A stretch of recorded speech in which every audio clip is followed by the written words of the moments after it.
Morning. నా పేరు శ్రీకాంత్.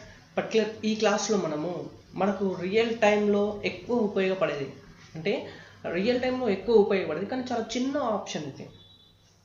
ఎందుకు చిన్న ఆప్షన్ అంటే చూడండి, ఇప్పుడు మనకేంటంటే రియల్ టైంలో ఇలా మనము కొన్ని మెజర్స్ చేస్తూ ఉంటాం.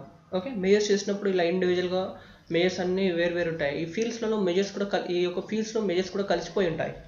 అప్పుడు ఏంటంటే నాకు ఈ మెజర్స్ అన్నీ కలిపేసి ఒక ఫోల్డర్ క్రియేట్ చేసుకోవాలి. నేను ఒక ఫోల్డర్ క్రియేట్ చేసుకొని ఒక్కొక్క ఫోల్డర్కి ఇండివిజువల్గా నేను మెజర్స్ అనేటివన్నీ అందులోకి సెట్ చేసుకోవాలా. అంటే వీటిలో కలిసి లేకుండా ఇండివిజువల్గా నేను మెజర్స్ సెట్ చేసుకోవాలా. సో అలా మనం ఎలా సెట్ చేసుకుంటాము అని అనుకున్నట్లయితే చూడండి, ఇప్పుడు ఇక్కడ మనకు కొన్ని మెజర్స్ అనేది మనం క్రియేట్ చేసేసుకున్నాం. ఇప్పుడు ఈ మెజర్స్ అనేటివి ఒక గ్రూప్ ఆఫ్ ఫోల్డర్గా సెట్ చేసుకోవాలి. అప్పుడు ఏంటంటే మోడల్లోకి వెళ్ళండి. మోడల్లోకి వెళ్ళేసినాక ప్రాపర్టీస్, ఓకే, ఈ యొక్క ప్రాపర్టీస్లోకి వెళ్ళేసి ఈ యొక్క మెజర్స్ అనేది చూసినా కంట్రోల్ పట్టుకొని సెలెక్ట్ చేసేసుకోండి. మీకు ఏ మెజర్స్ మాత్రమే ఫోల్డర్స్ క్రియేట్ కావాలా. ఓకే, ఇప్పుడు నాకేంటంటే ఒక 4 మెజర్స్ వరకే నేను ఒక ఫోల్డర్ క్రియేట్ చేసుకోవాలా. ఓకే, ఇప్పుడు ఈ ఫోల్డర్కి అంటే ఈ యొక్క 4 మెజర్స్ క్రియేట్ అయ్యి 4 మెజర్స్ ఒక ఫోల్డర్లో ఉండాలా. నేను ఆ ఫోల్డర్ ఏం చేస్తానంటే షాంపిల్ అని ఇస్తున్నా. ఓకే, షాంపిల్ని ఇవ్వగానే చూడండి డైరెక్ట్గా ఇక్కడ మనకు ఫోల్డర్ క్రియేట్ అయిపోతుంది షాంపిల్ అని. ఇప్పుడు మంచి చక్కగా ఆర్డర్ వైజ్గా మనకు మెజర్స్ అనేవి చూడండి డిస్ప్లే అవుతాయి ఇలా. ఓకే, ఇలా మనం ఫోల్డర్స్లోకి కూడా మనము మెజర్స్ అనేటివి కూడా సెట్ చేసుకోవచ్చు.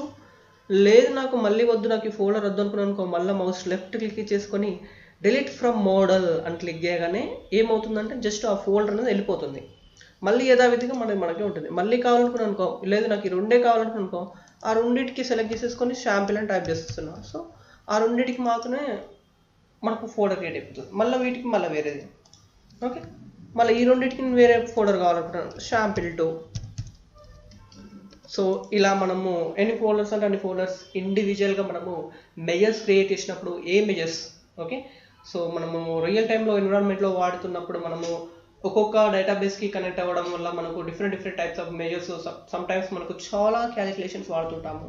చాలా క్యాలిక్యులేషన్స్ వాడినప్పుడు ఏంటంటే ఏ క్యాలిక్యులేషన్స్కి ఆ క్యాలిక్యులేషన్స్ మనం ఇండివిజువల్గా మనం ఈ యొక్క ఫోల్డర్స్లో సెట్ చేసుకుంటే మనం నీట్గా ప్రజెంటేషన్లోకి కానీ మన యొక్క మెజర్స్ చెకింగ్ చేసుకునేటప్పుడు కానీ చాలా ఈజీగా ఉంటుంది. ఓకే, సో నా వీడియో కనుక మీకు నచ్చినట్లయితే తప్పకుండా మా లక్ష్మీ స్కిల్స్కి సబ్స్క్రైబ్ అయ్యి మరిన్ని పవర్ బై క్లాసెస్ వింటూ పవర్ బై నేర్చుకోండి. Thank you friends, bye all.